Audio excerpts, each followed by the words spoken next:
Hello everyone and welcome to the live stream. I hope that you're all doing good. Tonight, we're going to be hanging out for a couple of hours. I have a bunch of different things that I want to talk about. Some follow-ups to topics I've covered, some that are new, some that I plan on covering in videos. Lots of bullshit, as usual. Tonight, we're going to be talking about Spider-Man. You guys know I've talked about Spider-Man a couple of times. I saw the movie. I personally really liked it. I thought that it was pretty good. And I've been kind of following along with the box office numbers, mainly because the box office numbers for Spider-Man No Way Home have been absolutely amazing. And I wanted to talk about them once more. It's been out for a couple of weeks at this point, and of course, as the weeks go on, the box office numbers slowly tend to drop, but I thought we could talk about it one more time because it has hit $1 billion at the box office, so I thought we could talk about that quickly. We're going to be talking about a bit of a Ghostbusters situation that's been going on over the past few days. A couple of days ago, the director of Ghostbusters 2016/Ghostbusters Answer the Call was pretty furious that they were not including the movie in this new Ghostbusters Ultimate Collection gift set, and a lot of people were talking about it because he was pretty upset, and a lot of people thought it was kind of funny that they were not including it, but there have been some clarifications issued, and it does appear that Ghostbusters After the Call Answer the Call / Ghostbusters 2016, the bad movie, will be in this box set after all, just as a digital copy. It doesn't even deserve its own physical copy in this. I want to talk about Lost Ark and more censorship. Sexy outfits being censored in this game, characters being blackwashed, lots of different versions spreading across the internet right now. Of course, North America gets censored, toned-down versions of outfits and specific characters, and other regions get basically what the developers originally intended and what the developers originally wanted. So more censorship. Lost Ark, I personally, I wasn't uninterested in Lost Ark. I was just kind of someone who, I was watching it. It wasn't something that I was like, yeah, I can't wait to play this, or I think it's going to be absolutely amazing. I think it's going to be super great. But it's always unfortunate to hear about censorship. Even if I'm not going to play a game, or even if I was just kind of keeping my eye on it, obviously it's not something I support or rally for. I want to talk about this Bloomberg opinion article that came out yesterday. I am going to be doing a video on this, and the video will be out tomorrow, but I just kind of wanted to briefly read through it so you guys can get my general opinions first before the video comes out, because I think that articles like this are absolutely fucking ridiculous. We see a lot of articles like this release where game journalists basically admit that they are afraid of women and that they do not really like women, even though they say that they're angry for women. They go on in this article to admit that they feel uncomfortable looking at women in skimpy armor in video games, even if they're fake women. They talk about how, the portrayals of women are terrible in games. Even though, of course, a lot in the gaming industry has gotten a lot more positive over the years, and of course they're not going to mention any of that because it doesn't help push their narrative, so I wanted to read this article. And I wanted to talk about Peta. Peta, guys. They were mad at Animal Crossing for existing, because in Animal Crossing you can catch fish and catch little butterflies. That was absolutely ridiculous in their opinions. There have been plenty of Pokemon, and again, oh no, gotta save the animals. But Peta is now calling for a boycott of The Witcher because they use live animals. Because Geralt rides a horse, that's clearly animal abuse. Because there's Monkey, oh no, animal abuse. So they're calling for a Witcher boycott now. So yeah, those are the topics we're going to be discussing tonight. Hope you all are doing well. Welcome to the live stream. Guys, I was looking up topics tonight, right? Book of Boba Fett comes out tomorrow. Who the fuck actually cares, though? a genuine question. Are you guys excited for the Book of Boba Fett? I'm gonna be honest.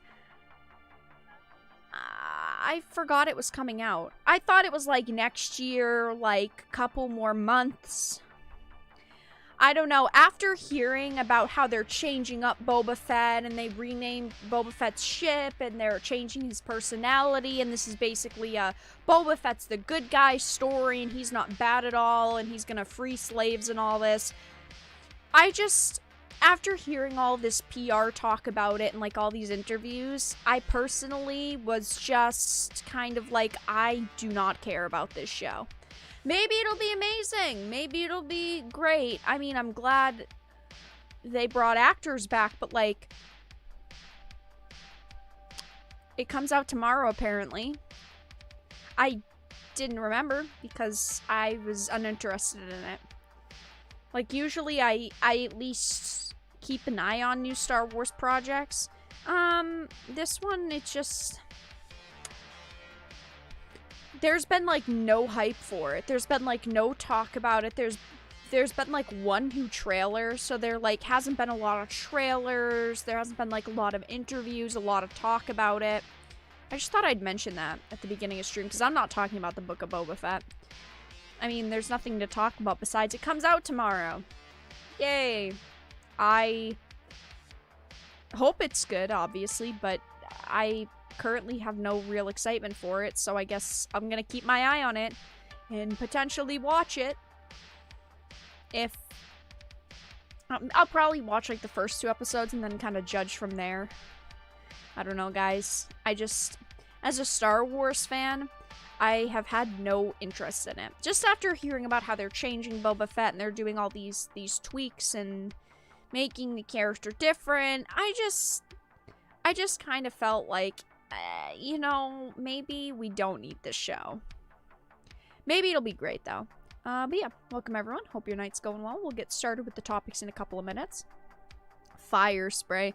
Who the fuck decided that that was a cool ship name? Fire Spray. That is a garbage name. Like, I understand nothing can be perfect in life, right? Slave one was, oh, that's too offensive. We can't have that. But Fire Spray? Who thought that that sounded cool in any way, shape, or form? Because I do not. Maybe there's a couple of people out there who think that it sounds cool. If you're one of those people, good for you. By the way, guys, I have another new flavor of Mountain Dew. Side note. But yeah, the name of the ship is absolutely garbage. Just like the show's probably gonna be. The other day, on Christmas, I tried this Ginger Snap Mountain Dew, right? And now I have this new Mountain Dew Spark. It's raspberry lemonade. Guys, I don't know who the fuck is coming up with these flavors, but listen, soon we're gonna get like a ranch flavor or a pickle flavor or something, and they're getting very crazy with these Mountain Dew flavors now. Listen, whoever's doing it, you gotta calm down a little bit. The Ginger Snap one, you went too far. That is absolutely fucking disgusting, and if I ever meet you, I will pour one on you. The raspberry lemonade one, it's not too bad, but it's very, like, it's very Jolly Rancher, but, like, not in a super positive way. It's not bad. It's also something, though, that I would not go out of my way to try and find. But, yeah. I think we're going to start off with Spider-Man. We'll see. I think that we're going to kind of start with Spider-Man, Ghostbusters, Lost Ark. And the Bloomberg article, again, that's going to be pretty quick. Just because I am going to be talking about that in a video.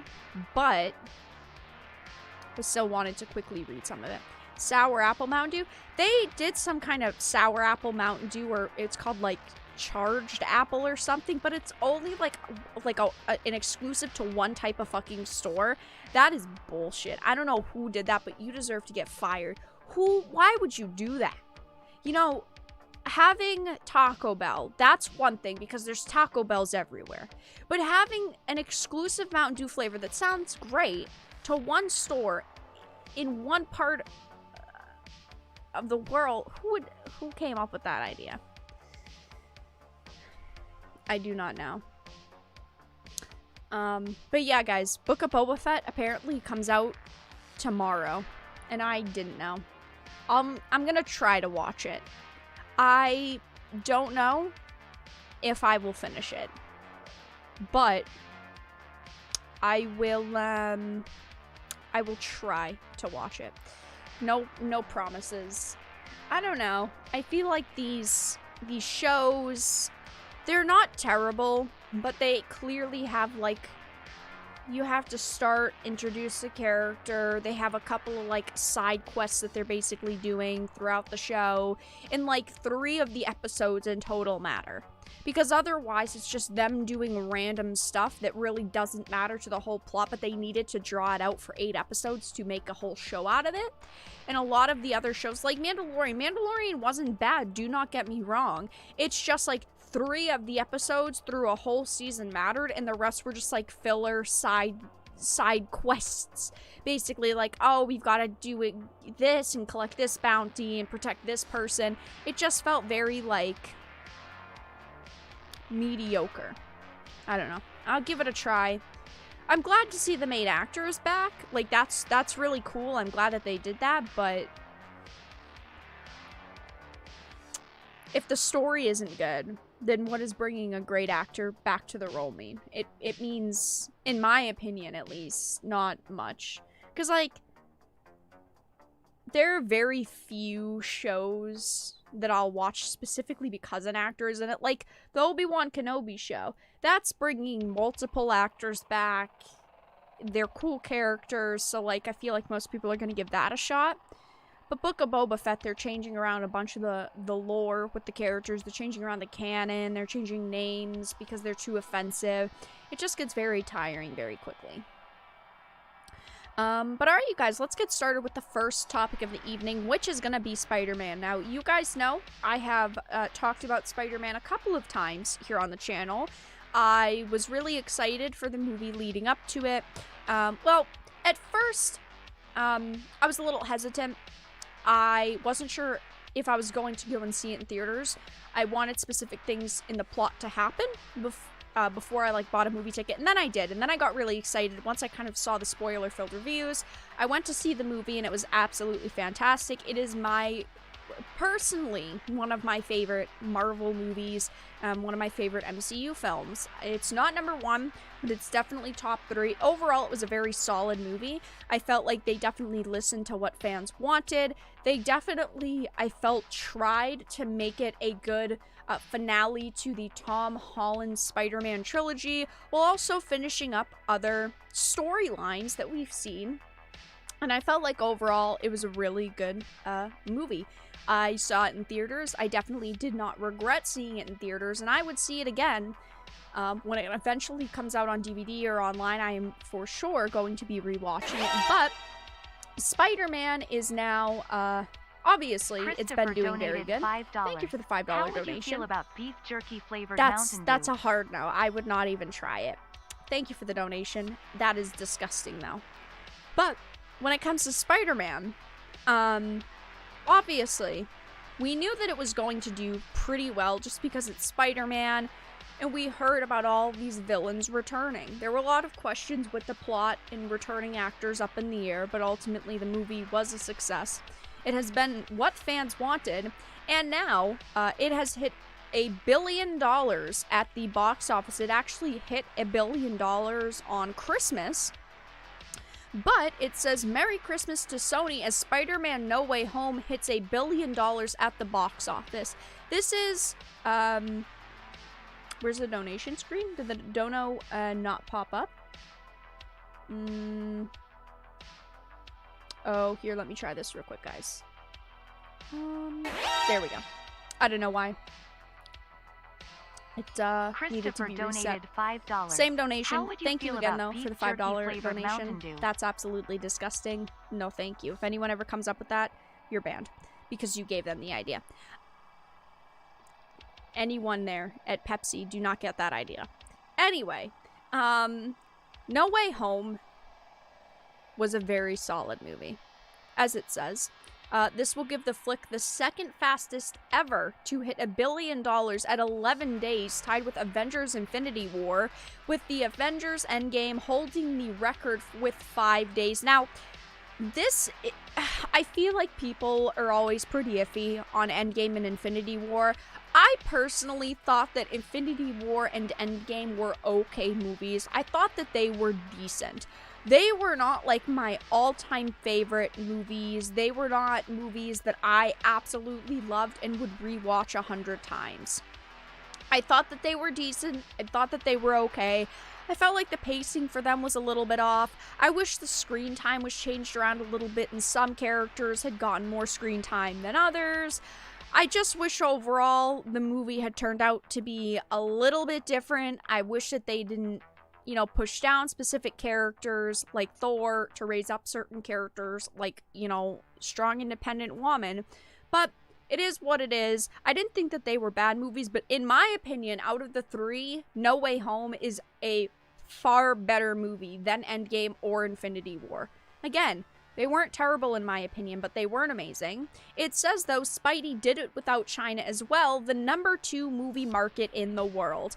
I think that this is a great achievement to hit, because companies have always kind of had that mentality of we have to do our very best to pander to China, and the Chinese government tone down movies, censor specific scenes, not use specific themes in movies because they want their movies to be in those markets because, of course, giant markets, lots of people, lots of potential money that could be left on the table if they don't get their movies into those markets. And I think that this kind of shows that you don't necessarily need this market with all these people to have a successful movie, because I feel like a lot of companies think that way, like if we don't get our movie into this market in this region, oh no, it's gonna be failure. It shows that if you are creating good content that people actually want to watch and experience, you are going to earn money. I also think the timing for this movie was pretty good as well, mainly because it's right around the holidays. It launched 2 weeks before the holidays, before Christmas, and there weren't really any other movies that were giant rivals. Of course, Matrix Resurrections came out, but that also came out on HBO Max, and that has turned out to be a complete and utter box office failure. So I think that with no massive competition, I think the timing played a part in that. I think with the fan service they put into the movie and just how much people were expecting from this movie, and we actually got it, and it ended up being a really successful movie, and it ended up being a very successful product. It says as of Thursday, No Way Home has brought in $490.2 million internationally, and worldwide gross is $876 million going into Friday. And then, of course, over the weekend, it did hit $1 billion, which is absolutely fantastic. It says Sony also gets an additional Christmas gift with the news that Venom: Let There Be Carnage is now over $500 million worldwide at the box office, with a domestic gross of $212.5 million and a foreign gross of $287.6 million, bringing its worldwide gross to $500.1 million. Again, I have a hard time supporting and praising Sony, Marvel, all these MCU movies, because I'm glad that ultimately Spider-Man No Way Home came out. It was what people wanted. They did, in my opinion, a fantastic job with the film. I'm really, really glad that that happened.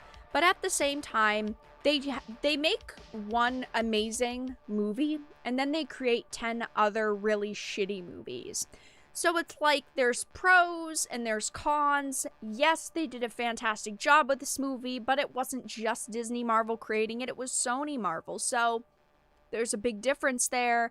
And while this movie was great, the next couple MCU films and TV shows and just MCU content in general could be absolutely terrible. And that's unfortunately the way that it goes.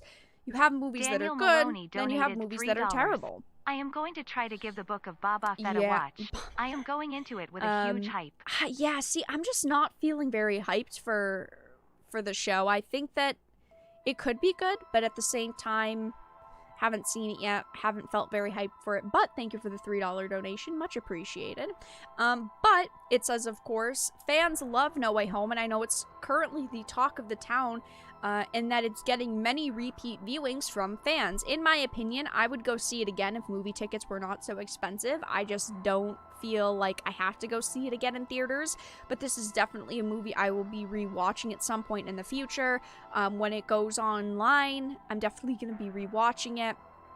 But it says it's definitely a must-see movie for not just Marvel fans, but all the fans. Speaking of fans, they have given Spider-Man No Way Home a Rotten Tomatoes high of a 99% audience, and the critics aren't far behind with a 94% fresh rating. I definitely think that it was a good way to set up for the next movies. It's actually interesting because they had to do a lot of rewriting for Spider-Man No Way Home and also Doctor Strange Multiverse of Madness because they were supposed to be switched.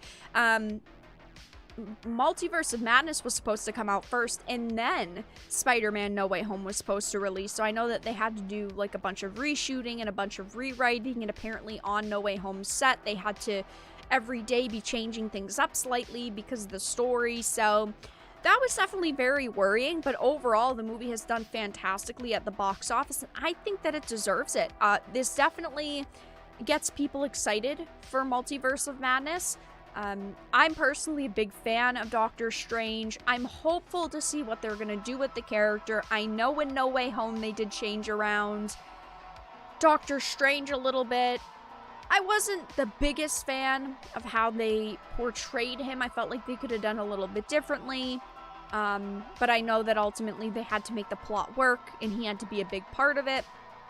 And I'm curious to see what they're going to do with Multiverse of Madness and Doctor Strange, but I think that No Way Home definitely is going to get people excited for Multiverse of Madness, and I'm very excited to see what's going to happen with it. I don't know yet if I'm going to go see it in theaters or not, but I might. But yeah, Spider-Man has hit $1 billion at the box office, guys. I do think that it deserved to be successful. It just proves that you do not need specific markets for movies to be successful, and it also proves that listening to fans and fan feedback can pay off. There are a lot of people in Hollywood that just kind of view it as, well, there are going to be people that bitch and complain no matter what, so why should we give them a movie that they want? But this is the reason why. People have been very critical of Marvel movies in the past, of the other two Spider-Man Tom Holland movies. People have been very critical of these superhero films in general, just because there's so many of them. People, I feel, are getting kind of sick of the same formula over and over, but this is why you listen to fans, because you end up making a ton of money. You made a shit ton of money from this movie. It's doing absolutely fantastic at the box office, and there is a reason why, because it's filled with fan service, the individual story is good, it wraps up a trilogy, and overall it was just a good experience. So yeah, that's all that I really had to talk about with Spidey. I don't think there's going to be much other Spidey news in the future, guys. I've talked about it a couple of times. I kind of gave my thoughts in videos and in live streams. We have talked about spoilers in the past, and of course it's hit $1 billion at the box office, but only time will tell. It just proves that when you listen to fans, you end up making a shit ton of money. So, we'll move on to the next topic in just a minute, which is going to be Ghostbusters.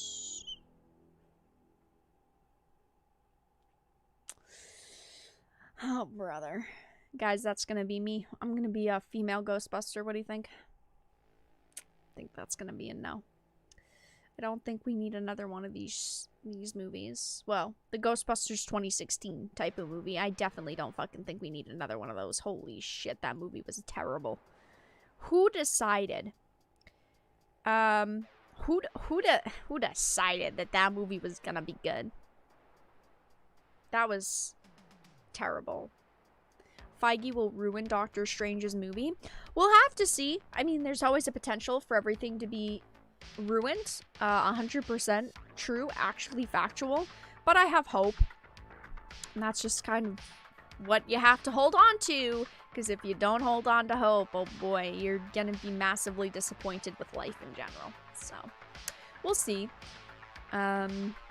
I hope Multiverse of Madness is going to be good. I hope it's going to be at least decent or okay. I hope that it's not terrible.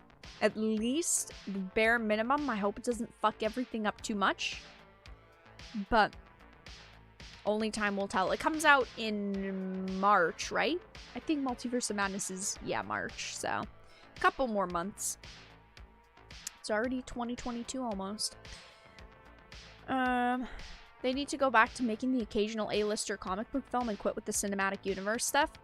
I don't know, I feel like everyone's pretty mixed on should they keep with a cinematic universe or not. Everyone's got their preferences.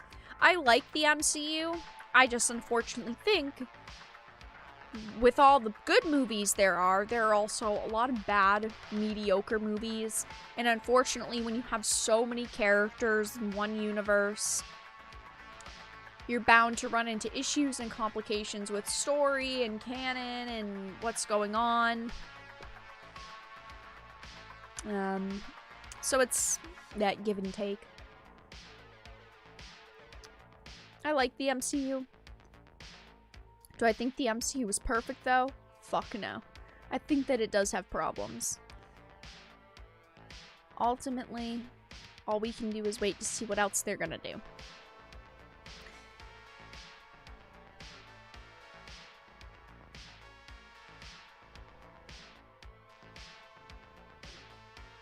The female Ghostbusters were they were bad.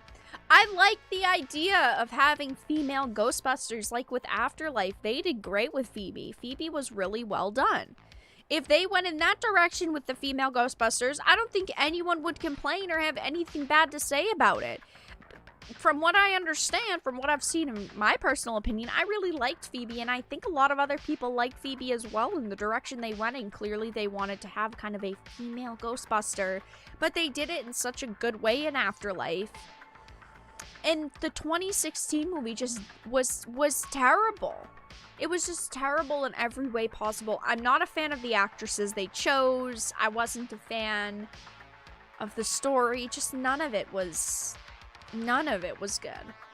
There wasn't something that I was like, wow, yeah, this is really, really great. They really blew it out of the park. There was none of that shit. None of that. Clearly, I don't like the movie because I'm a misogynist. That's it. I've been told I hate women on multiple occasions. After all the man-bashing is removed from Ghostbusters 2016, the film is like 10 minutes long. Actually true, though.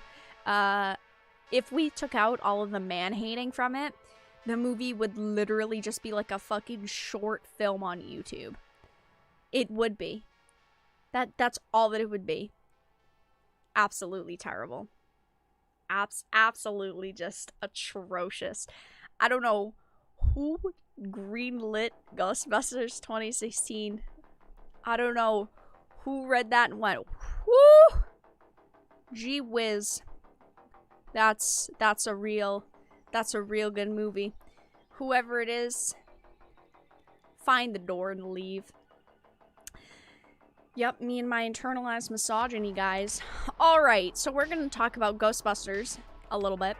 As you guys know, Ghostbusters 1, Ghostbusters 2, and Afterlife, absolutely fantastic movies. I was a big fan of Afterlife. I thought it was really good, and I felt it was good for a multitude of reasons. I felt like they really respected the original characters, they respected the story that's already been told, while also giving a new, fresh take on Ghostbusters, and continuing the legacy of characters that we all love. I felt like Afterlife was very, very good. I saw it in theaters, and it's definitely a movie that I would see again. But of course, we have to talk about the redheaded stepchild of Ghostbusters, which is Ghostbusters 2016. And in the nicest words possible that I can say about it, Ghostbusters 2016 was absolutely fucking dog shit. It is the worst fucking movie I've ever seen, I think. It is truly and genuinely just god-awful. I do not know who decided that would be good, but whoever it is, honestly, find the door, because you should leave. But there's been a lot of talk over the past few days about this new Ghostbusters Ultimate Collection coming out, because initially we heard, or what we saw, that Ghostbusters 2016 was not going to be included in it because, of course, the director of Ghostbusters 2016, Answer the Call, by the way, really fucking stupid name as well, decided to go on Twitter and throw a hissy fit, basically, because he was saying, oh no, I think you guys have made a mistake because my movie, my chef's kiss masterpiece, Ghostbusters Answer the Call, was not part of this collection. I thought it was pretty funny that they didn't include it. Of course, there's always a multitude of reasons why things don't get included. A big reason here, from my initial impression, was that they just kind of wanted to forget that Ghostbusters 2016 existed, and they just kind of wanted to pretend like it didn't exist. It didn't matter to the story, but there's been a bit of an update to the situation, because now it is being included in this Ghostbusters Ultimate Collection gift set as a digital pack-in. Now, they were close to doing a good job with it. They were close. And then they just decided to shove it in as an afterthought. So it says, for those that missed it earlier this morning, this was yesterday, Sony Pictures Home Entertainment released the complete list of special features and extras that'll be jam-packed inside of the upcoming 8-disc Ghostbusters Ultimate Collection, confirming the inclusion of 4K Ultra HD and Blu-ray renditions of Ghostbusters, Ghostbusters 2, Ghostbusters Afterlife, as well as digital copies of all 3 of those films, along with Ghostbusters Answer the Call. So, no, they're not giving it a physical edition, which is still pretty funny. But they've decided to include Ghostbusters Answer the Call as a digital download, or a digital copy of this film. I think that it does look cool, judging by, like, just the aesthetic of this collection and what it comes with. I do think that it's cool, don't get me wrong. I'm a huge Ghostbusters fan. I have a shit ton of nostalgia for Ghostbusters. And this is something that I would have considered purchasing. But of course, they added in Ghostbusters Answer the Call, which to me isn't really that surprising because it exists, right? When you're at a company and you're trying to create a product and you're asking tons of money for it, right? People want as much content as possible, so it's not really that surprising to hear that they added Answer the Call. It already exists. They might as well add it in. It's just like another added movie. But, of course, Mr. Paul over here had made a tweet about it a couple days ago saying, Sony, I know this must be a mistake. We do have a lot of fans, and Bill, Dan, and Ernie were in it, and it won the Kids' Choice Award for Best Feature Film the year it came out. So I guess this was just an oversight. That's the best you've got, is a Kids' Choice Award? That's the best you've got? I'm sorry, it's an achievement. What do I know? What do I know? Look at all my achievements behind me, guys. This honestly feels like an afterthought. It comes across as an afterthought. Like, oh yeah, by the way, guys, all of these movies are gonna have digital copies, and the 2016 movie that won Kids' Choice Awards is also gonna be part of it. It's like they forgot about it, and they didn't want to make physical versions of the movie for this collection, so they decided to just last minute, like, throw it in there, like, oh, we're making this announcement, and by the way, guys, the 2016 movie's also gonna have a digital copy in here. It just feels very, very quick, like an afterthought, like, well, we weren't gonna include it, but since he had to, you know, publicly call us out and cause a little drama, we're just gonna do it. In my opinion, Ghostbusters 2016 was absolutely terrible. I did not like it. I watched it once, and I will never watch it again in my life. I am not gonna rewatch it. again, Ghostbusters 1, Ghostbusters 2, amazing. Ghostbusters Afterlife was very, very fucking good as well. One of the better movies I've seen, in my opinion, one of the best reboots slash remakes slash continuations of a franchise. Afterlife was very, very spot on, and it was really, really enjoyable. A part of me is disappointed that they're still acknowledging the 2016 movie, because I'm gonna be honest, I would love for it to just not be canon anymore, and for it to mean absolutely nothing in the world of Ghostbusters, because it was such a terrible movie. But at the same time, it's content that already exists, so it's not really surprising to see them kind of jam-pack it in here, quietly make the change, hoping that people won't notice, hoping that people will buy it still. Overall, I think the whole collection is cool. I just do not like Ghostbusters. Ghostbusters Answer the Call, and I thought it was pretty bad. Again, Afterlife destroys the narrative that people don't want female Ghostbusters because Phoebe was really, really well done. But these 4 characters here are just abysmal. Absolutely terrible. So that's all that I really had to discuss with Ghostbusters. They are, in fact, including Ghostbusters 2016 in this big Ultimate Collection gift set. Kind of unfortunate. But if you wanted the gift set, you're probably still going to purchase it. And most people are still probably going to purchase it. So it is what it is. But it's just them bending the knee to outrage. You know, they weren't going to include it. And then Mr. Paul over here just had to go on Twitter and make one tweet saying, oh, this must be a mistake. And then it's part of the collection. So, next we're moving to censorship. Yay! What a great topic, guys. Wow. It's lots of positivity and rainbows and sunshine today, chat. Can't you tell?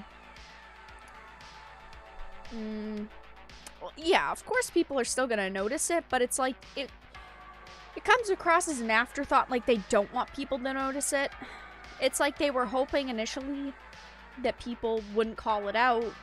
And of course, if Paul hadn't said anything about it on Twitter, it wouldn't have mattered. No one would have noticed, no one would have cared. There might have, okay, maybe there would have been a couple people that would have caused a ruckus about it, but it's not like they're gonna change a product just for a couple of people. But of course, when the director of a project calls you out, you're gonna change it quietly to hopefully, you know, have any kind of controversy settle down. But yeah. How much is the gift set? I actually do not think that it says here. Ghostbusters Ultimate Collection Blu-ray set. It says that it is $150 on Amazon. Yeah. It is $150. It's a lot of money. I say as I have Lord of the Rings and the Hobbit Ultimate Collection behind me that was $250. It's a lot of money. Don't judge me, okay? I don't judge you. Don't come in here and judge me. But it's $150, at least from what Amazon says. Ghostbusters 2016 though was absolutely terrible. And so is censorship, which is what we're moving into next. Of course, why am I not surprised? Wish I could say I was surprised, but honestly, I am not. Always expect the worst from companies. I'm gonna quickly, yeah, I'm gonna make this larger. Okay. Here we go. That's better. Feej is a hack. He is a hack. Just like Bloomberg writers, who we'll also be talking about tonight.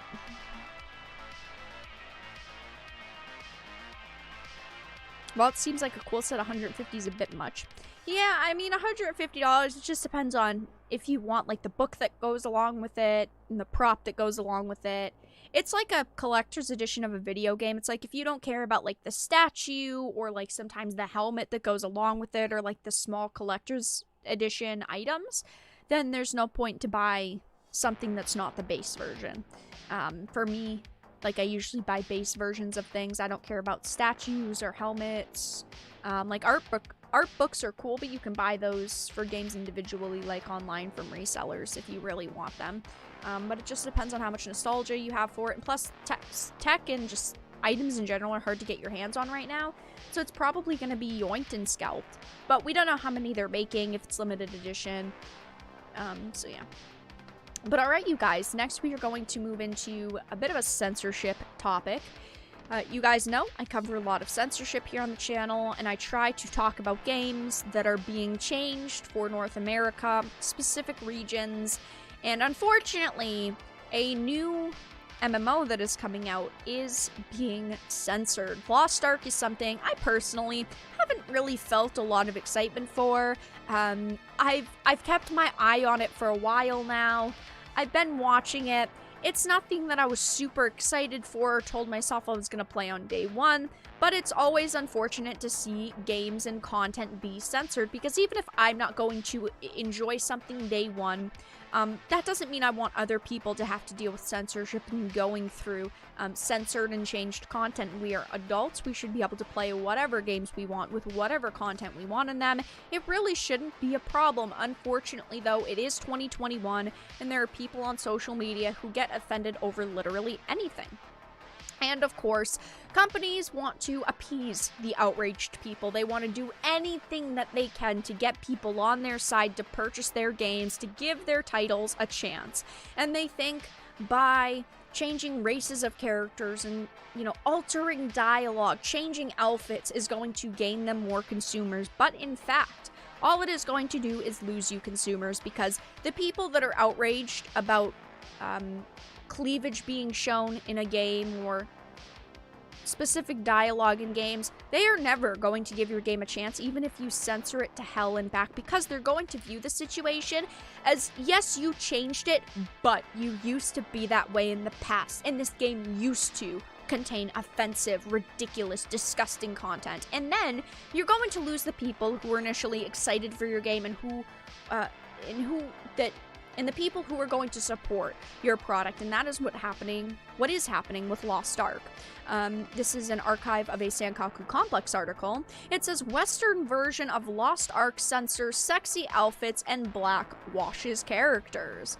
Boy, oh boy, guys. Wow, we couldn't see this one coming, could we? We just, who could have seen this coming? Who? It says, social justice advocates who try to fight colonization have implemented various changes to the English version of action RPG Lost Ark in an attempt to westernize it, as the title has removed sexier female outfits from the start screen and replaced them with more modest ones, changed white-skinned characters to be black, and even removed some character customization options. This is always so fucking disappointing to hear, because I have no problems at all whatsoever with seeing cleavage on a fictional fucking video game character. I have no problems with seeing characters of all races. I have no problems with seeing characters or hear characters with specific dialogue options that might be a little too edgy for soft little snowflakes on social media.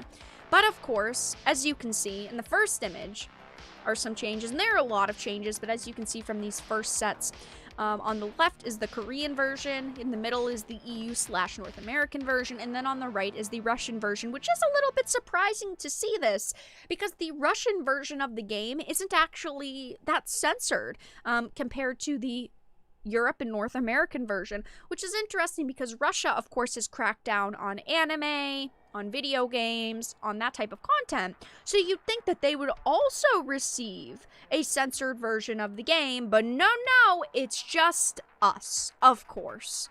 Not very surprising. On the top, as you can see, she has black stockings added to her outfit.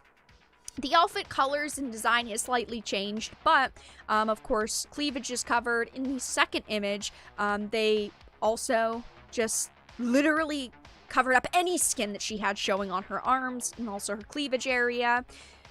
But it says the censorship and changes were shown at least a month ago, but were recently brought up again by social media users and YouTube videos, and considering the game is being published by Amazon Game Studios, this should come as no surprise. It was mentioned that some of the outfits removed from the start screen are still in the game, but must be found as loot, though some allege they couldn't find them, and those wishing to play without any of the other ridiculous changes will have to play the Korean or Russian versions. So here are some of the differences. It says various screenshots comparing the differences between the US and EU version of the game, the original Korean version, and even the Russian version, which is uncensored, humorously enough. As you can see, there are a lot of differences here. Let me zoom this in for you guys as I almost close my browser. That would fucking suck. On the top left is the Korean version, or on the top row is the Korean, and the bottom is the NA/EU. As you can see with the left character, it was the one I showed before.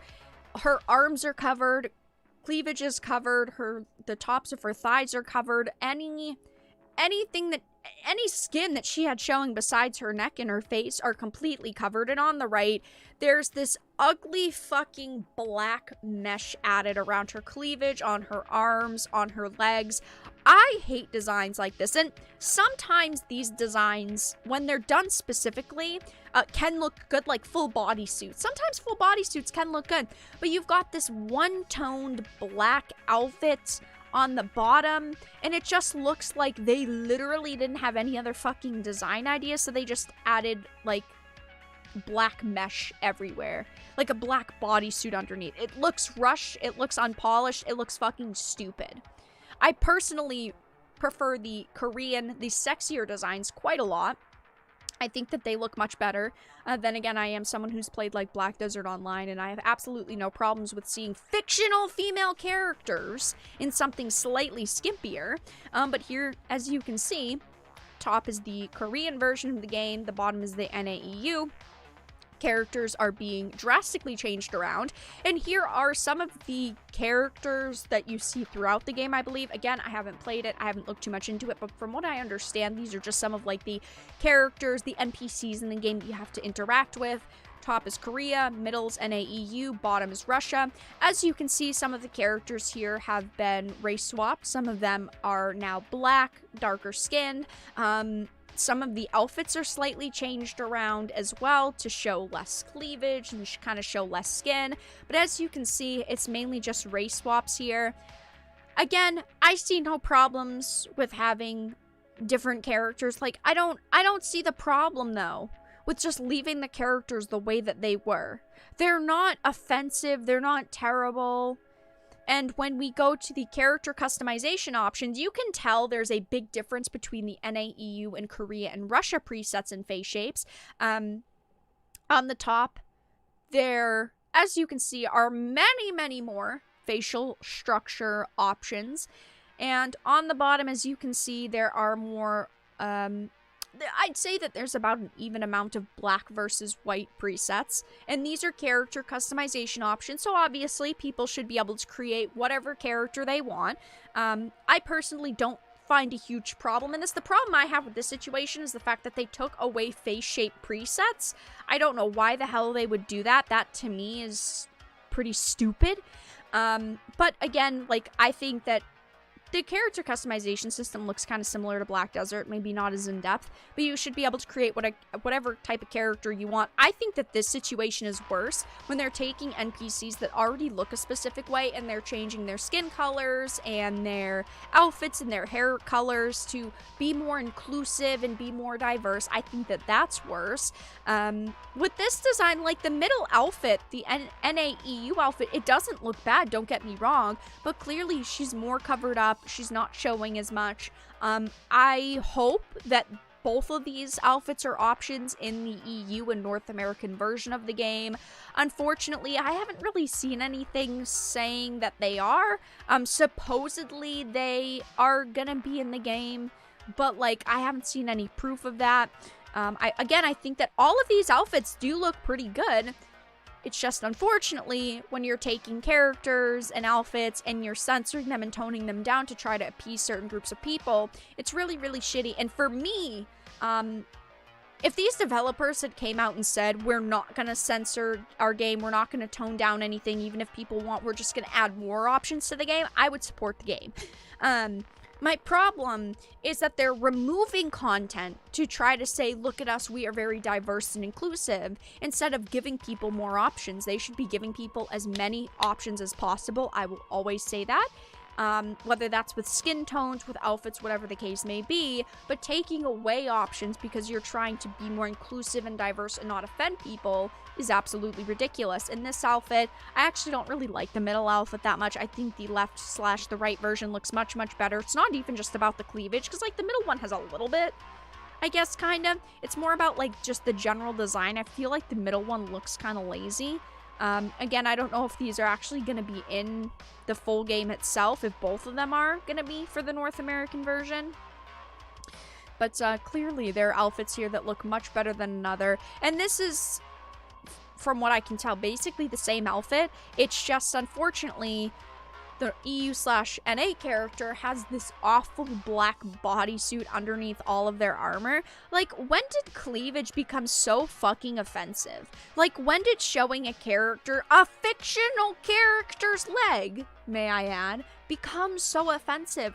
I don't see it. I don't get it. Is it just me? Why are people so offended over a fictional female's body? It's not that serious. Like, come on. It's a fictional character here, and even so, what's the problem with cleavage in general? Oh my god, I have nothing to say about this one. Nothing to say. That looks like a Captain Marvel outfit. I'm not even gonna go there. But as you can see, they race swapped specific NPCs. They changed around their outfits to be less offensive and more with the times for the people who they supposedly are expecting to buy their game. But that's all that I really had to talk about with Lost Ark. It's a very unfortunate situation. If you guys still want to support the game, that's up to you. Of course, I don't ever tell anyone to boycott a game, but I know for me personally, I'm pretty disappointed to see this. I'm really disappointed that they decided to go ahead and censor and tone specific things down and change around races of characters just because they feel as though it's going to do better in our region and they feel diversity and inclusivity is going to sell.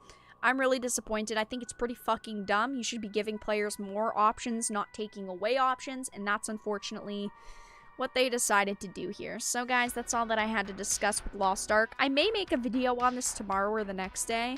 We'll have to see. I kind of want to see if they're going to make any statements about it, but I'm going to be honest, they probably won't because they're dumb. They probably won't because they have nothing to say about it. If they at least came out and said, like, all these other options are still in the game. Like, all we did was change around some default looks for characters. And we added, like, more skin tone options and the character customization. But all of these outfits you can find uncensored in the game. I think most people would be okay with that. If they at least came forward and said, there's a censored version in the game, but there's also an uncensored version, most people would be like, okay, as long as there's an uncensored version, that works for me. I don't think that there are going to be uncensored versions, though, in the game. And if there are, they should definitely come out and clarify it now before they start getting refunded to hell and back. But yeah, that's all that I really had to talk about with, that. I think it's ridiculous, obviously.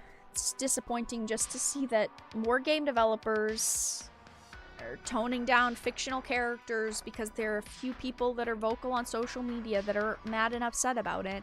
You should be giving players more options, not less options, not taking away options from people. Devs need to stop listening to rage bait hustlers, aka video game journalists. It's not even just video game journalists, it's also the audiences that video game journalists cultivate. Like, if we look at the people who follow Kotaku's, Bloomberg's, even like comic book, industries.coms and the CBRs and the Screen Rants, those aren't people who want more options for players. Those are people who say they want more options for players, but they want it by options being taken away from players. And it's not just the game journalists. in quotes, game journalists, even though they are a massive problem because they attack games and get their followers to sick companies if things are not the way they want. But it's also the small, very vocal minority of people that follow those websites that are kind of, you know, massively retweeting their articles and saying, look, look, look, and they say it 30 times, so it looks like there's 30 people doing it, when it's the same group of people.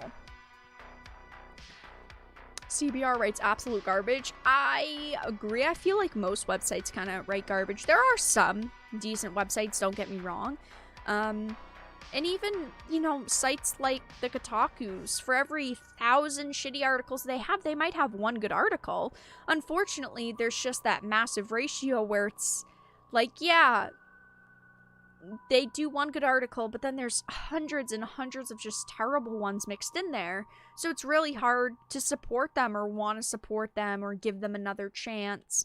They don't really deserve it.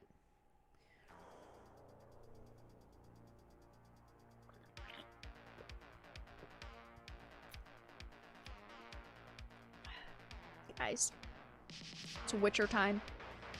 It's Peta time. Peta's triggered again.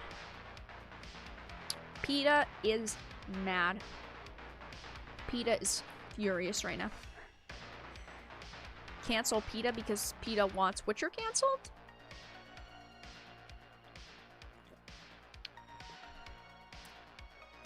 Guys.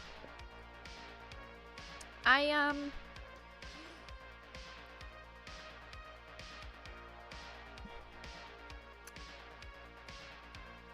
don't know what to say about PETA. They're a group of really fucking stupid individuals. How about that? Again, another organization that for every one good thing they do like 500 things wrong. Or make 500 dumb moves. Because when we're looking at, like, animals, of course everyone wants to save the animals. Everyone wants to save the fucking turtles and the kittens and the puppies and puppy mills. Of course we want to, you know, protect the animals, right? But at the same time, for every one good article or piece of research they release, they put out dumb shit like this. Calling for boycotts of shows because an actor has to ride a horse or because they used a monkey in one scene.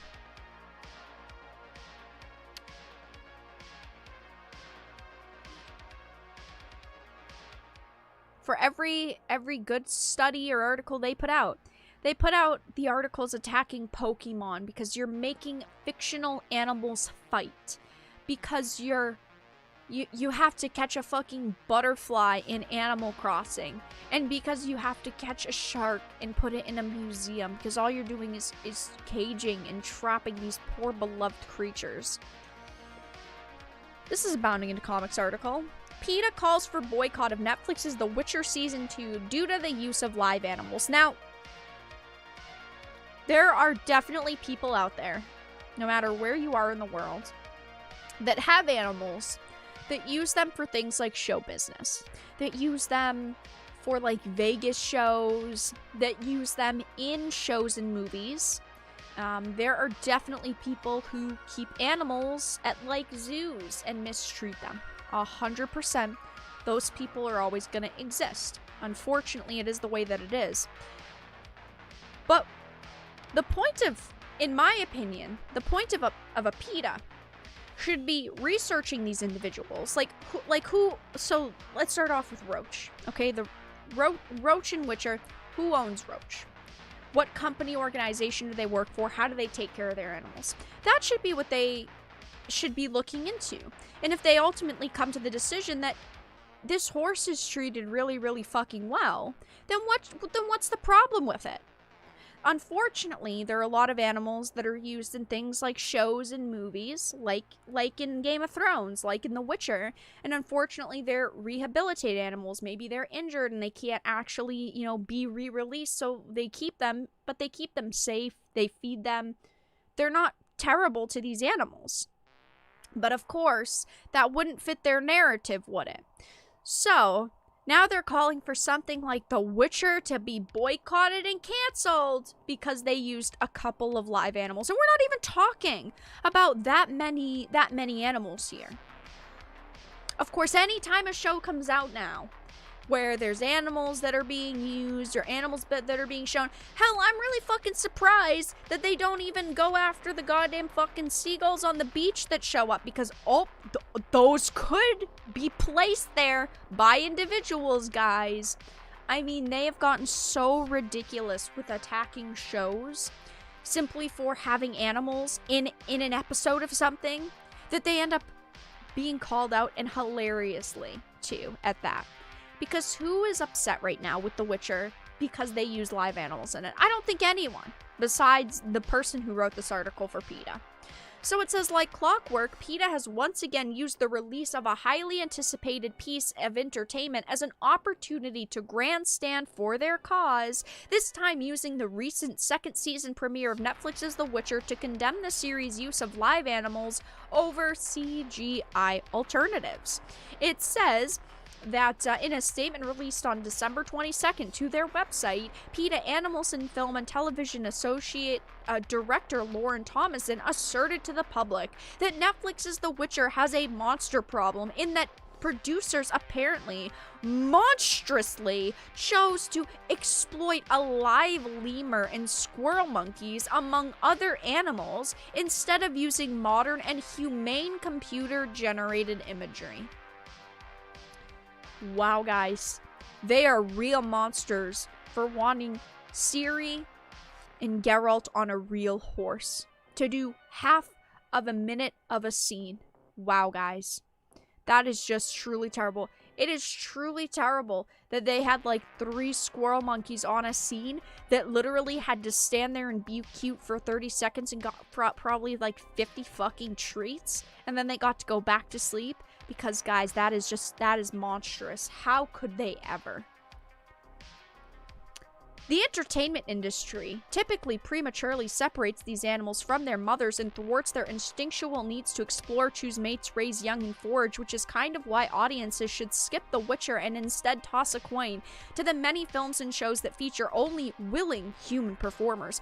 Again, a big problem that I have with this argument is that a lot of the animals that are used in entertainment and in shows, and like, also, I mean, if you go to like a wildlife exhibits, that a lot of those animals, unfortunately, like rehabilitation centers, they can't be put back into the wild, so they can't have those natural experiences because they're injured, because they have chosen a human that they've bonded with, and it would be extremely hard to put them back into their natural environment, and they'd probably end up dying. I understand their general argument that we shouldn't have animals being used in a movie. If that was just their general argument, okay, but they're trying to basically say that it's monstrous that they've done this, that it's absolutely terrible, it's inhumane, that people doing this are disgusting human beings. We get into that territory of I could understand the general argument, but there's also unknown details that clearly you do not give a fuck about learning about. Do you guys truly think that they went to the people that own these horses, these animals, and went, why do you own these animals? Is it because they're injured? Is it because of this, that? No, of course not.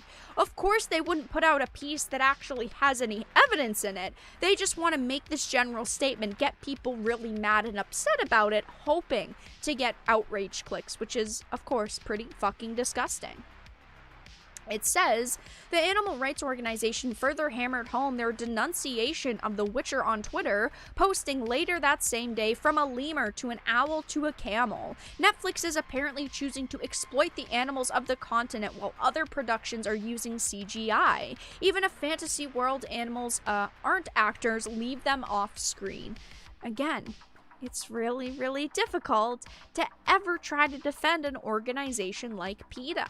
It really is, because it's not like they're coming out writing this long article with you know, leaked pictures from the organization's headquarters where they're keeping the animals. It's not like they're saying or accusing them of terrible conditions for the animals, of mistreating them, for hurting them. They're not saying any of that. They're literally just coming out and saying, we don't think you should have Henry Cavill ride a horse because it's inhumane and it's monstrous. Why not explain to us why? Why not give us evidence as to why? I think if you came out and gave us actual evidence, a lot of people would feel differently. Like with places like SeaWorld, people have completely changed their point of view on things like that, because ultimately, yeah, we are talking about orcas and dolphins and these animals that are stuck in little fish tanks when they're highly intelligent animals. That argument I agree with in certain situations. Like if an animal is injured, if an animal can't be put into its natural habitat and it has to be in an environment like that to live, then how do you say no? Oh yeah, go ahead, throw it back into the ocean. It's gonna die because it doesn't know what to do. We're talking about a lot of context that's missing here because, of course, they don't want to put that in an article because they know that it's going to change people's opinions. They want to get people mad. They want to get people angry. They want to get people upset. And they want those sweet clicks. It says they even further wrote, even in the CGI-filled fantasy world of The Witcher, Netflix continues to exploit animals and use them as props. Oh, guys. Wow, guys. This is some real exploitation right here. Oh. An owl sitting on a little perch. An owl that probably got shit tons of little treats. That, guys, is definitely animal exploitation. It says, as noted above, this is far from the first time Peta has rode the coattails of a popular entertainment release in order to make a desperate plea for relevancy. Of course, in September, his players eagerly awaited the then-upcoming release of Sora in the final Super Smash Bros. DLC. Peta petitioned Nintendo to add their mascot, Not a Nugget, to the game, despite the organization's own history of accusing Nintendo of supporting and even promoting animal cruelty. Of course, as it says, they had attacked Animal Crossing simply because there's the museum and you can collect like fish and butterflies and bugs and birds and stuff. Well, not birds, but like animals to like put in the museums. Overall, guys, PETA's a fucking group of hack jobs, and now they're calling for boycotts of Netflix's Witcher Season 2. Honestly, a boycott of Netflix's Witcher Season 2 should probably be about them changing the story and not following the source material. Not because they had fucking Henry Cavill ride a horse in a couple of scenes, but it is what it is, guys. Netflix is calling for a boycott of The Witcher Season 2. There's been no petitions put up, so I highly doubt we're gonna see the show get canceled because of PETA. Imagine if Netflix said for next season, you know what, guys? We're gonna do it. We're gonna go all CGI. Just fucking imagine. I highly doubt it. Henry, you even look at that horse and you're out of here. You're fired. Pull a Vince fucking McMahon on his ass. You're fired, buddy. PETA wants the clicks and money? Well, yeah, obviously. Oh my god, that poor owl! That horse is privileged. Can a horse have white privilege, guys? He's got a little white on his nose. We should be raising the real questions here. The next PETA article. Can horses have privilege? There are some horses in other stables and environments that are not given the same chances as horses that have prettier horsehair or prettier fur or coats. I'm waiting, PETA. Write it. I fucking dare you. Write the article.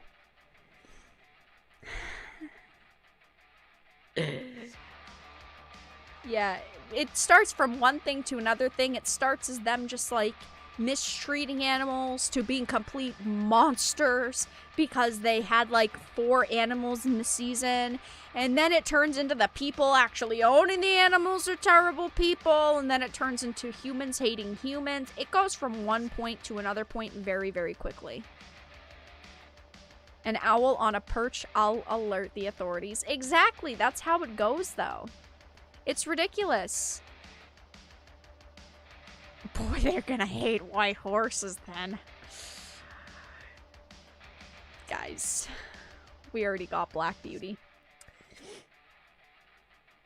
That horse is sporting a white supremacist symbol. See, this is the problem, is that these companies, these organizations, 'cause it's not companies, it's an organization, they take one problem that they view as a problem, and I understand the argument, but then they completely twist it around to push narratives. Again, it starts with one horse being ridden in a show, and you can't have that because it could be exploiting the animal. Then, of course, oh, there's a camel, there's 2 lemurs, and there's an owl.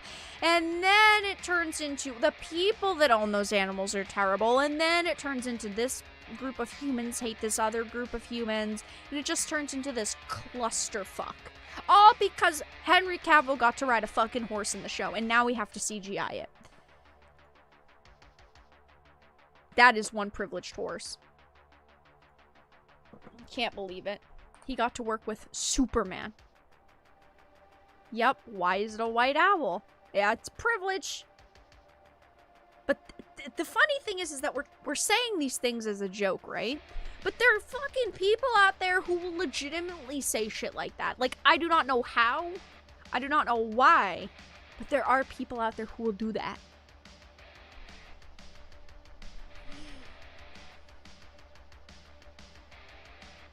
Yeah, guys, let's ask the horse his political opinions. We might have to cancel the horse. What happens if we cancel an animal? Do we... Oh. Peta won't like that joke. I was gonna say, do we just eat it?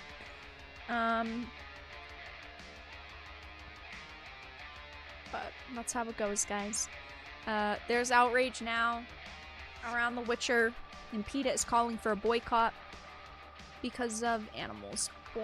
Witcher season 2 boycott? Is there like an official boycott? I see like the articles. Gotta start a change.org petition right now, guys. Witcher. Change.org. The Witcher. Is there? Nope. There literally isn't. Wow. So many people care. They put this article up 6 days ago. Almost 7 days ago. Not even one single person has given so much of a fuck as to go on change.org and write a petition. Wow, wow, wow, wow. Wow, guys. They really, really care, huh? Okay, we're gonna move on to the next article in just a minute, which is gonna be the final topic of the evening, and we're gonna be talking about this shitty Bloomberg article that came out. It's not by Jason Schreier. Fun fact, I am blocked by Jason Schreier on Twitter, but it is a Bloomberg article nonetheless. I am gonna be doing a video on this tomorrow, so tomorrow, guys, check out the video on the topic. So I'm not gonna talk too much about it, but I still did want to talk about it for a few minutes. If you guys are enjoying the live stream, make sure to give it a like. If you're not, give it a dislike. Consider donating via Streamlabs, becoming a member of the channel via YouTube memberships. Check out the links in the description, though. All that fun stuff is down there and in the pinned comment. And thank you for being here. Definitely can't have an orange horse. No gingers allowed, according to Hollywood, which I was surprised with because they actually made Triss a ginger. They actually changed Triss's hair color in The Witcher Season 2. They did such a good job changing things, except for changing the canon and the lore, and not actually following the source material. If they had done that, it would have been great.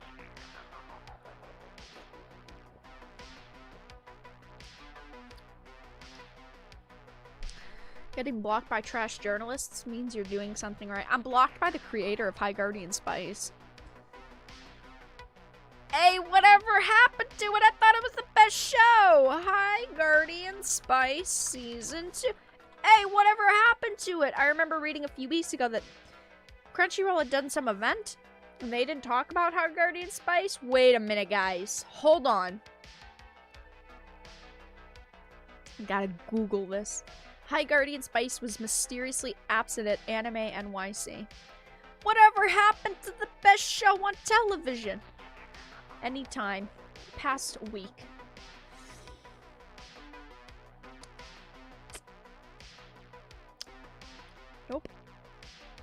past month.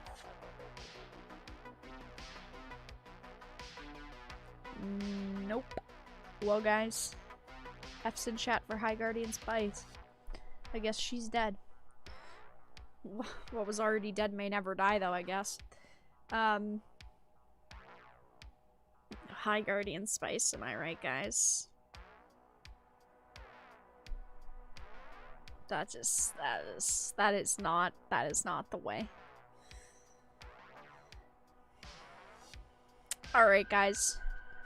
I'm gonna be moving into the final topic of the evening, which is gonna be sexism! Yay! Woo! I mean, boo! Because, guys, the video game industry is very sexist. I can see all of you toxic motherfuckers in chat right now yelling at me. Get off the internet, dumbass! You're just a woman! You don't deserve to be here! I can see all the comments. I scroll up in chat. Oh, guys, I'm just scrolling up in chat. Look at all of these fucking messages. Bloomberg decided to put out this new article, and it is labeled an opinion piece. Video game industry struggles to shake sexist attitudes.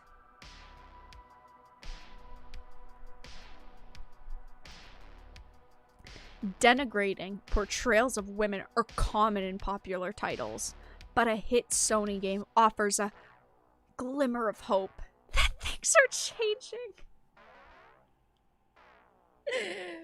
Oh boy, cue the dramatics, cue the lights, cue the pizzazz. Guys, I should turn the fucking disco lights on in this room. A hit Sony game offers a glimmer of hope. I'm gonna go on Fiverr and find someone that does dramatic fucking readings of shit and just have them just read that headline. The video game business has a long and troubled history of sexism and gender stereotypes. A round of scandals at multiple gaming companies offered a sad reminder that the industry has a lot more to do to fix its culture and eventually repair its reputation. Yeah, there are a couple shitty video game companies that have shitty people that are part of them. Do they represent the whole gaming community or the whole industry? Hell no. But the situation isn't hopeless.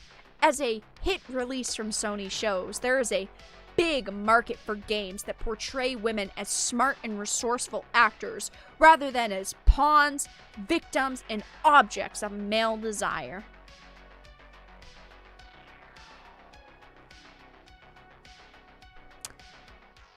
An incident at a conference about a decade ago. These motherfuckers are bringing up something from a decade ago. They literally couldn't even Guys, listen. It's like Gamergate. Let it die. Let it die. An incident. One incident. One from over 10 years ago is all they can lead with this article? That's it? That's all you've got. An incident at a conference about a decade ago has become the poster child for the industry's cultural issues. Wait a minute. I thought the argument was that the gaming industry has always been sexist and toxic towards women. So wait, if it's always been that way, wouldn't there be more examples before a decade ago? Why don't you list, I don't know, one from every 5 years? Oh, all you have is one instance? Okay, sure. I love the fact that you have a lot of very strong female characters. A woman said to an all-male panel of developers from Activision Blizzard's maker of mega hits, World of Warcraft and Call of Duty. However, I was wondering if we can have some that don't look like they stepped out of a Victoria's Secret catalog. What is up with people always bring up Victoria's Secret? What is with that? Why are people so like lasered in on Victoria's Secret. Like, why are the women who do the runway shoots, why are they so bad? Just because they feel confident in their bodies? And I get it.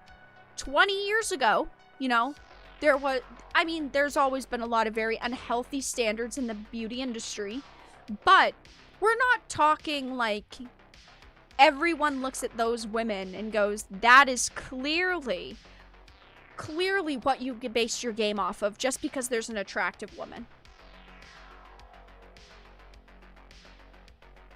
However, I was wondering if we can have some that don't look like they stepped off of a Victoria's Secret catalog.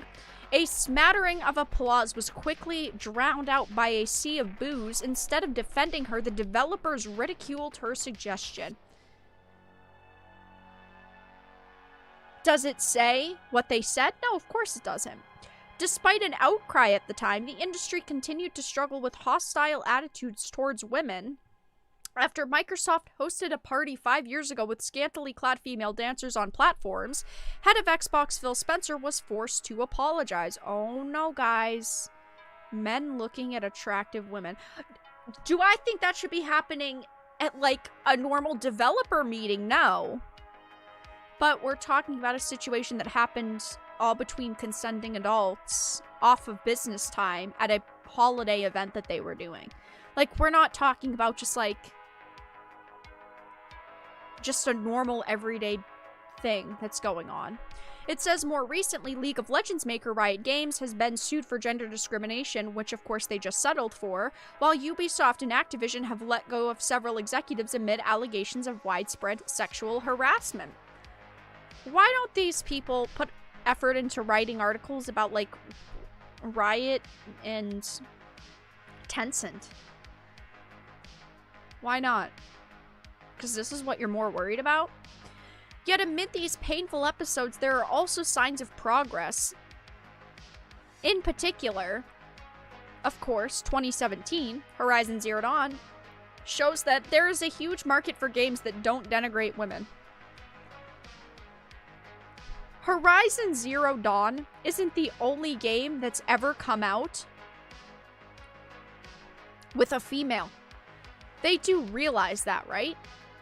There are plenty of other games over all time in the gaming industry that have had strong females that don't denigrate women.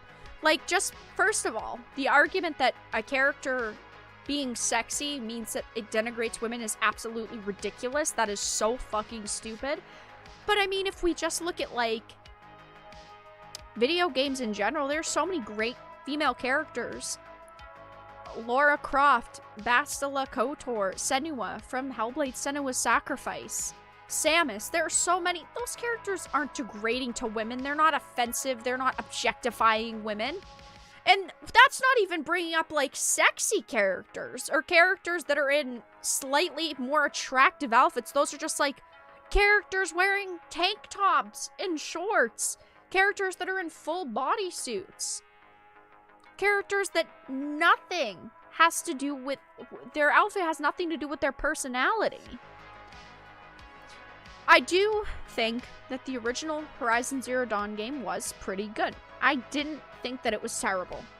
But articles like this also came out around the time of Horizon Zero Dawn 1 release. And unfortunately, it's just kind of happening again.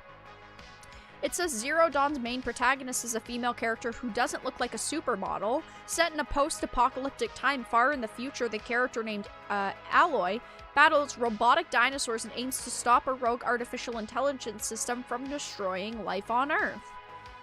Does it matter if she looks like a supermodel or not? If she looks like a supermodel, she could be a strong, great written character. If she doesn't look like a supermodel, she can be a strong, amazing character.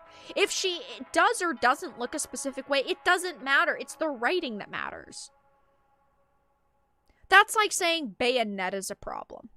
Because, of course, Bayonetta looks sexy, guys, and she acts very confident.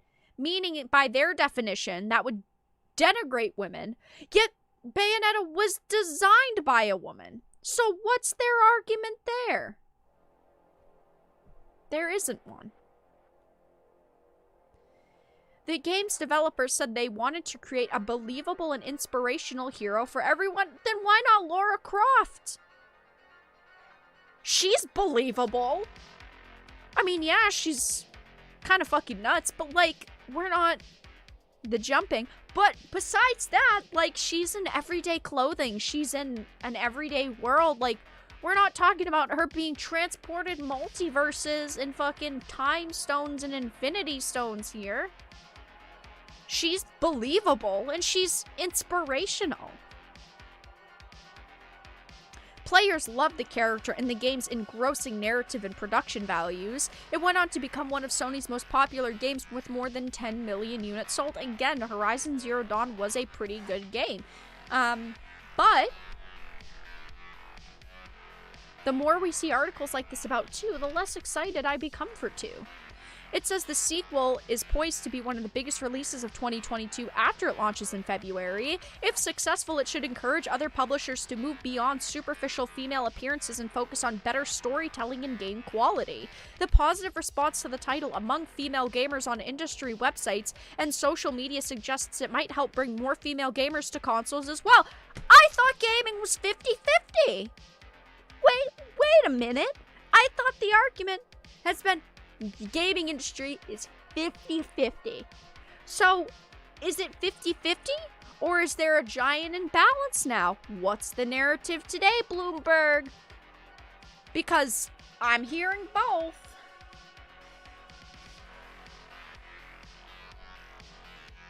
Characters like Aloy remain too rare among mainstream games. They say that they're a video game enthusiast.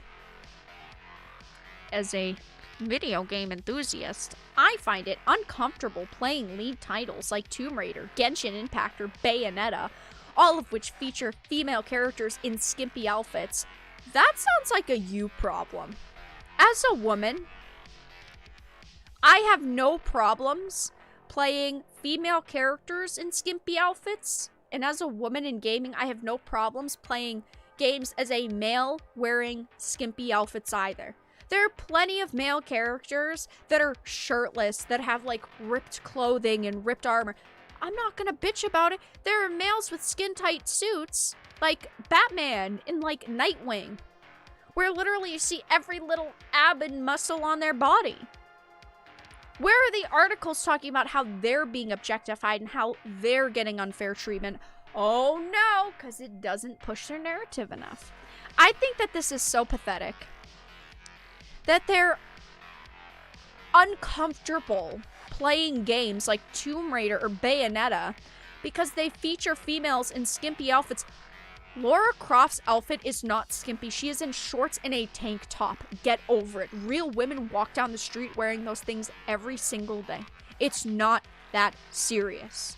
It's not that serious. It's a video game. It's a fiction. It's not real. Why are you so offended by a female's body? If you are afraid of women, go to therapy. Get some help. But don't be writing crappy Bloomberg articles because you're afraid of women. Okay, I know we're pretty scary, but this is pretty pathetic. Guys, that's all that I had to talk about with that article. I am going to be talking about it in a video tomorrow, but that's all that I had to discuss tonight.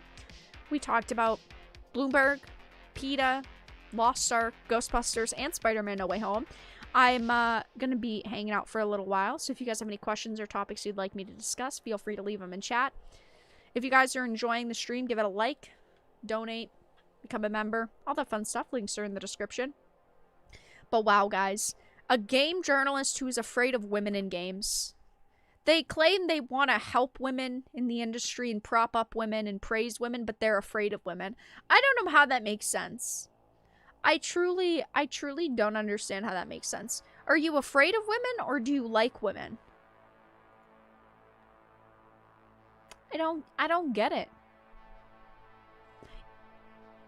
Yeah, with Bayonetta, being sexy is part of her character. Some characters it's like that, and it shouldn't be a problem. We shouldn't look at female characters in games and go, oh, she's sexy, so that means that she's not as strong as the other characters, she's not as good as the other characters, she's worse than the other characters. That is a ridiculous argument to make. It genuinely and truly is. Listen, I don't need every character to be sexy, right? I don't care. But do it and create an outfit, a design, whatever it may be, because you want to. Don't do it because you're trying to appeal to certain people. Create a character that you want to look a certain way because you want her to look a certain way. Don't do it because this group of people said to and that group of people said to.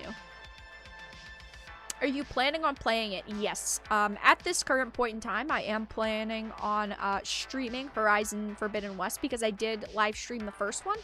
I did a full playthrough of it, and I did enjoy it, and I'm going to give 2 a chance. All these articles don't really change my opinion on the game because these aren't like developer interviews where it's the developers saying things like, oh my gosh, we specifically did this to make the character different.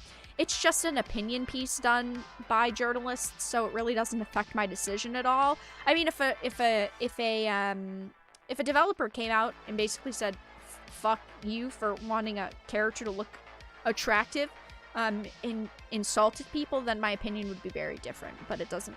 It's not that way at this point. Women at the gym wear less than Lara Croft. Exactly. Like, I do not see the problem with a character that's literally in shorts, combat boots, in a tank top. Like, it's not that serious.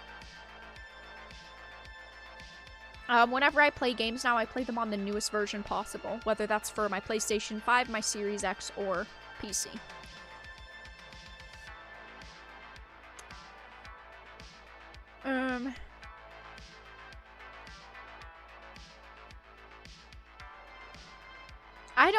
I don't understand how they're... Why would you ever come out and say you're afraid of women? Why would you do that? Are you genuinely afraid of women? Because if you are, maybe you need some help. No joke. Maybe you really need some help. Because there are a lot of women in this world. Same with men. I don't get how people could, like, confidently put that in an article. I'm afraid of women! Why would I, as a woman, respect you at all? If you're literally saying you're uncomfortable playing a game as my gender, why would I have any ounce of respect for you? It's not empowering as a female to read a guy go, oh, I respect women too much and I feel uncomfortable playing as a fictional character in a video game that's wearing skimpy armor. Why would I, as a woman, ever respect your opinion? Like, that's so dumb. It's very, it's just very pathetic. I think it's just kind of the best way to put it. It's very pathetic.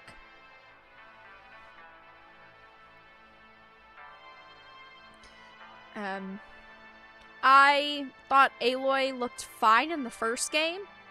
I'm not a huge fan of this, like, redesign they've done with her. In my opinion, she kind of looks like Mr. Potato Head now. Just my opinion. I don't think that she looks that good. I thought in the first one she looked decent, but in the first one, it's not like she was ever, like, super sexy or feminine either. Like, there was armor for sure that, like, her midsection would show, her arms would be bare. It was the aesthetic of the game. It was just the aesthetic that the game had.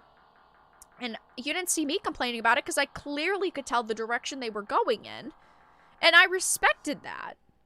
So why not just stick with that? Why does it have to be all this drama? Oh, it's because they're making a statement. It's because they wanted to be different. It's ridiculous. She looks terrible now.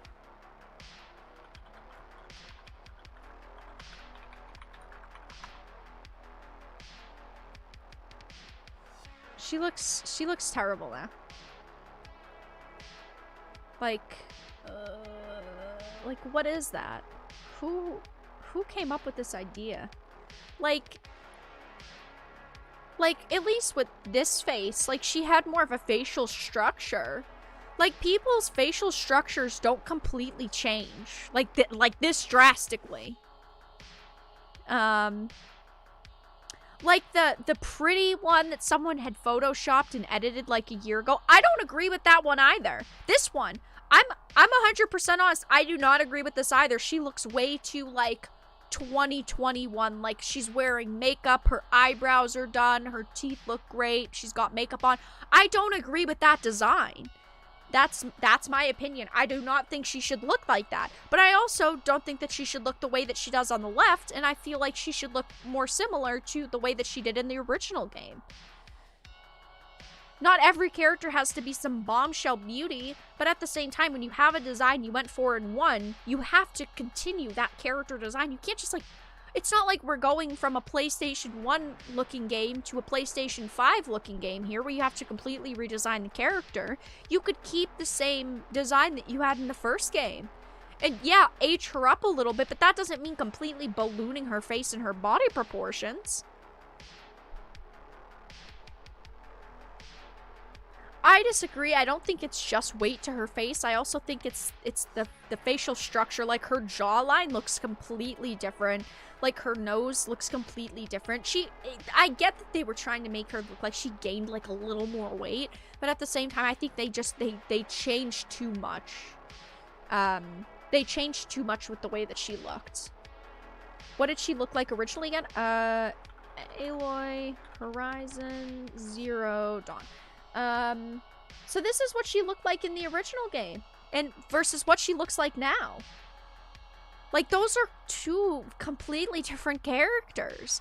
Like, her jawline is, like, completely different. Like, her nose also looks pretty different. And again, like, I get it, they wanted to, like, age her up a little bit, but she just doesn't look... It doesn't look like the same character. Like, yeah, clearly they wanted her to, like, gain a little weight. But is gaining weight in this type of game realistic? Because if she gains too much weight, then she can't do all the tricks that she did in the original game. If we're using this bullshit realism argument, I'm gonna use it back on you. Like, that is not realistic for a warrior, then. Like, yeah, that was her original model. I understand, like, having her gain a little more weight. Like, that's fine. But they completely changed the way that she looked. The left one was from the first game, and the second one is from the new game, the second game. Like, in my opinion, I'm not a fan of it.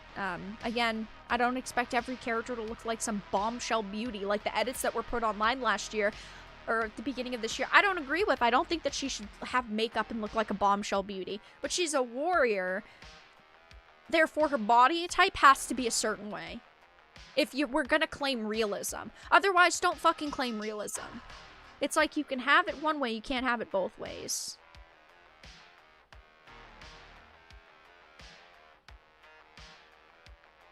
I think if they gave her some muscle on her torso, arms, and legs to show she had gained some experience in the field, hell, maybe even a new scar on her face, not what they have.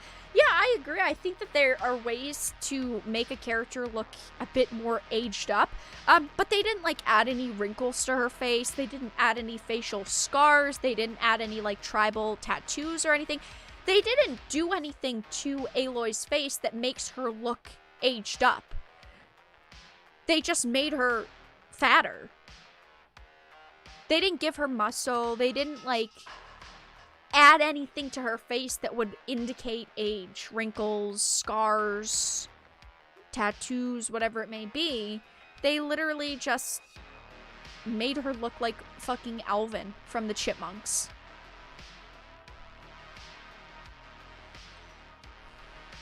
They made her look terrible. And she wasn't a bombshell beauty in the first one, but she looked good. You could clearly tell the vision that they were going with, the direction they were going in, and why they were doing it. Because do we know the time gap? Horizon Zero Dawn time gap. I don't remember the time gap. So Horizon Zero Dawn, the original events begin in 3020. Horizon Forbidden West year in game. So It just says apocalyptic 31st century.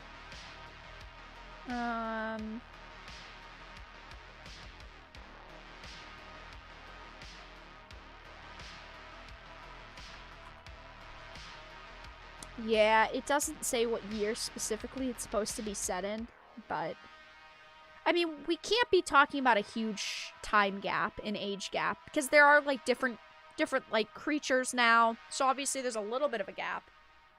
But we're not talking like 50 years here. It's got to be like 5 years at most. But yeah, guys, I'm going to wrap up stream in a couple minutes. So if you're enjoying, give it a like. We're at 98 likes. Let's hit 100. Donate, become a member, but subscribe to the channel, give it a like, check out the links in the description. And thanks for being here. God knows what they would do to Wonder Woman. Well, they are doing that Wonder Woman. Well, I don't remember the studio specifically that's doing that Wonder Woman game. Is it Warner? Yeah, it's Warner Brothers Games. They're making a Wonder Woman game. They announced it at Game Awards. I don't know if she's supposed to look like Gal Gadot, but if she does, if she's supposed to, she definitely doesn't.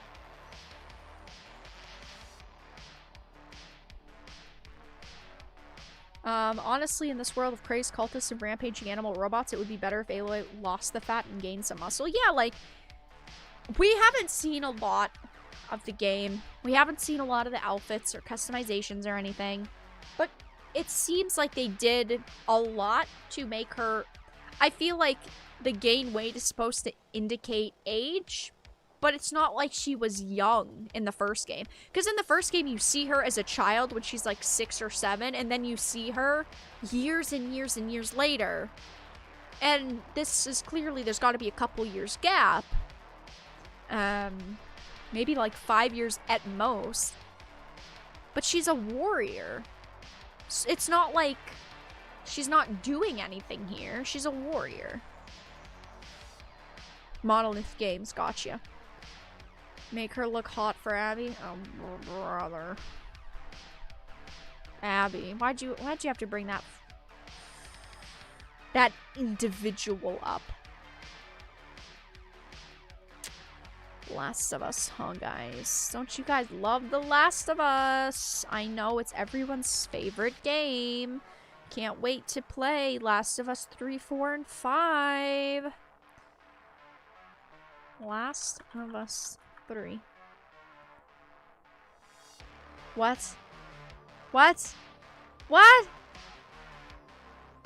It was a joke, dude. What the? It was a joke, my man. I googled Last of Us 3 from a day ago. Oh no, it was a joke. I didn't actually expect to see any news. Oh no.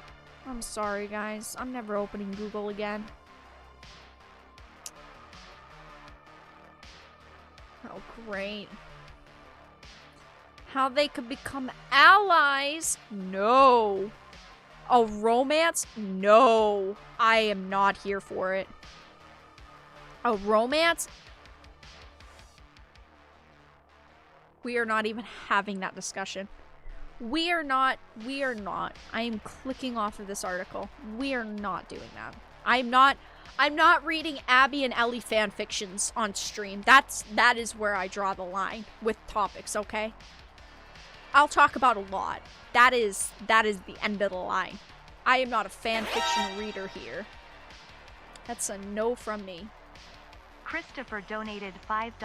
Thank you for the $5 donation. Eggnog Mountain Dew for you. What if they actually made that? Nasty. Thank you for the $5 donation. Yeah, guys, this Mountain Dew raspberry lemonade.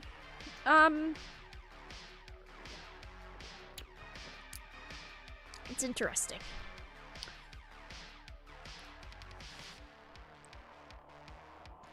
Isn't Abby straight? It's Naughty Dog. Anything is possible. Anything is possible. Just because we saw one straight side in one game doesn't mean we can't see another side in another game. Oh boy, I could easily see Neil Druckmann doing it. Honestly, yeah, I could too.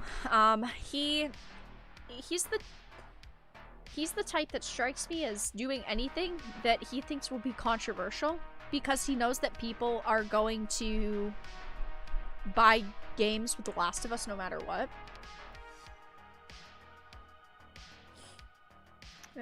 It's gonna be a no from me. The thing is that with The Last of Us 2 going into 3, I mean, characters obviously change, and even though Abby was the one, of course, that murdered Joel, if they are put into a situation where they, like, had to be allies, or else they both die, you clearly know that both of them would want to survive.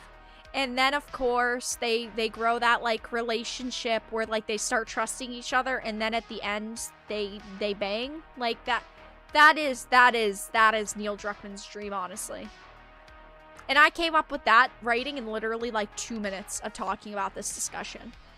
Like, you know, it's right there. It's so easy for them to do. You know that they're gonna do that.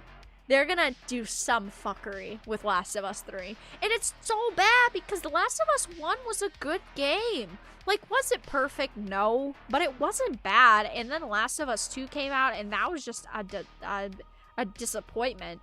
And now 3, who knows what they're gonna do with 3, but honestly, just don't. Just don't. If Last of Us 3 comes out, I may cry. I know that there's been talk about Last of Us because they're doing the show, because they've been announcing casting for the show still. I'm gonna be honest, guys, I do not care about the show. The casting to me is just kind of weird. Like, Pedro Pascal as Joel, I don't know. It doesn't sit right with me. It's just not something where I'm like, oh yeah, that sounds like actually really good casting. Like Bella Ramsey or whatever her name is, the girl that's supposed to play Ellie. She was in Game of Thrones. She's not a bad actress, don't get me wrong, but she's not the only actress part of the movie, or part of the show. Yeah, Last of Us 1 was actually pretty good. Again, it wasn't perfect by any means, but no game is perfect, and it was the start of a new franchise, and I thought overall it was a really good experience. Unfortunately, then 2 came out, and it's not even that they changed a lot, they just went in a completely opposite direction than what people wanted. Yeah, Naughty Dog, hit me up. Feel free to hire me. I can come up with some fan fiction writing in minutes. Literally 2 minutes on the job. You guys saw, I already came up with the general plot. Give me 2 days, I can have the whole game written for you. Next year at this time, if your developers work fast, we can have a game out. I mean, writing stories isn't that hard. I don't understand why people are so bad at writing. I truly don't. Like, writing a video game or a comic, yeah, if you want some massive universe that spans multiple books and games, it can get pretty intimidating. But, like, writing an individual story is pretty basic. And I truly do not understand why people are so bad at writing. Like, the people specifically that work at, like, Marvel, DC, Blizzard, these gaming companies, like, how are they just so bad? You guys only have to create a general plot. Like, for something like Star Wars or Star Trek, I get it. It's a bit more difficult because you have so much lore that you can't fuck up. But, like, Last of Us 1 and 2 were very simple, very straightforward games. And it's not like there was a lot of existing lore throughout the 2 games that they have to work with for 3. But of course, we know they're going to give us bottom-of-the-barrel content with 3 as well. Yeah, I mean, that is a problem, because they have to follow diversity and inclusivity guidelines. Again, like I always say, everyone, diversity and inclusivity are good things, but they shouldn't be the main focus of a story. Like with, what was I going to say? I was just going to say something. I completely forgot about it. But yeah, the whole diversity and inclusion guidelines things, We know that companies do them, even if they say they don't, and it's pretty fucking stupid. It really, really is. Yeah, they're focusing too much on political agendas instead of making something with heart. I agree. I feel like companies start off so good. Like, look at original Blizzard. Look at Naughty Dog with Last of Us 1. There's so many companies and games that start off amazing, and as it goes on, you can clearly tell directors change, main writers change, producers change, and guidelines change, and like the guidelines they need to follow change, and it just unfortunately becomes really, really just mediocre, lame, terrible content. It sucks, but that's just kind of what happens now, unfortunately. But I am going to wrap up the stream in a minute, guys, so if you have any last-minute comments or questions, feel free to leave them in chat. Yeah, look at the guidelines for, like, the Oscars and stuff now. I think it's ridiculous. I mean, look at comic books. I talked about it the other day in a video, but they basically focus on making, like, sexuality and diversity the focal point of a character. Those things, to me, like sexuality, that shouldn't be the main descriptor of a character and the main reason a character exists. That should be one small detail in the whole painted picture of the character. And if they did that in a good way, it wouldn't be a problem. Like, I have no problem seeing gay characters in shows, movies, games, entertainment, lesbian, bisexual, whatever type of characters of whatever race in games and entertainment media. But those things have to be part of their character and part of the bigger picture, not just like, oh, they're gay. That's their whole character. Like, that to me doesn't work. It's just, it's not good writing.